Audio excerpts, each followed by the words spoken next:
Hey guys! I'm going to start with a deep side part, and then I'm going to go in back to where my part line ends and do a really dramatic diagonal part all the way down. And the more dramatic, the better it looks in the end, I think.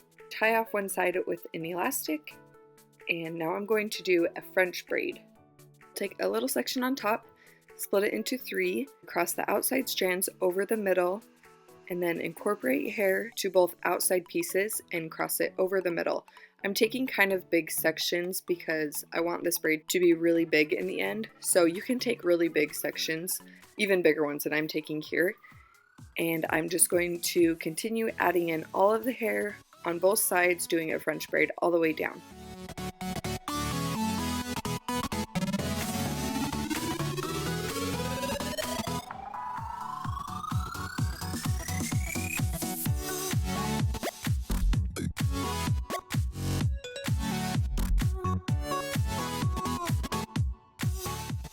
Now when I get to the bottom of my neck, I'm going to make sure that I'm keeping my hands close to my neck so that the braid stays tight, and also angling it backward as best I can so I don't have any bumps when I start wrapping the braids up at the end.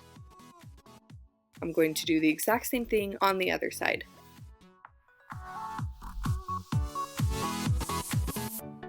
So once I reach about my ear, I'm going to keep my hands really close to my head and then angle the braid backward.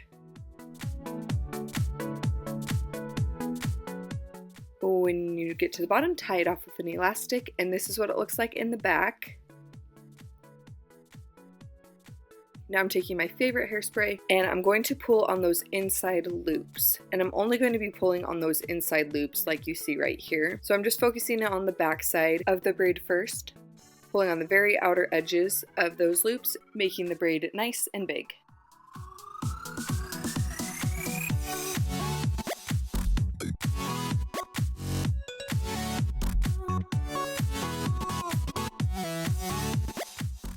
Now I'm going to do the same thing to the front side, just focusing on the inside loops all the way down. And then once I do that, I'm going to hold the braid and just kind of pull apart the top to give the top part some volume as well, and do the exact same thing on the other side.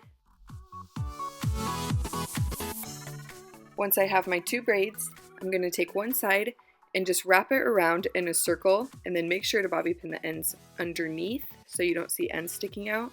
Then I just use as many bobby pins as I need to make sure the braid is secure. Tuck that hair up inside so you don't have any hair sagging down on your neck, and just wrap it around the first braid in a circle. I've done this when my hair is short with no extensions and it works great. I've done it when my hair is long. Also, I've done it with all of my extensions in when they're super long and thick, so it really works anyway. So that's why I love it. But this is your finished look. Thank you so much for watching.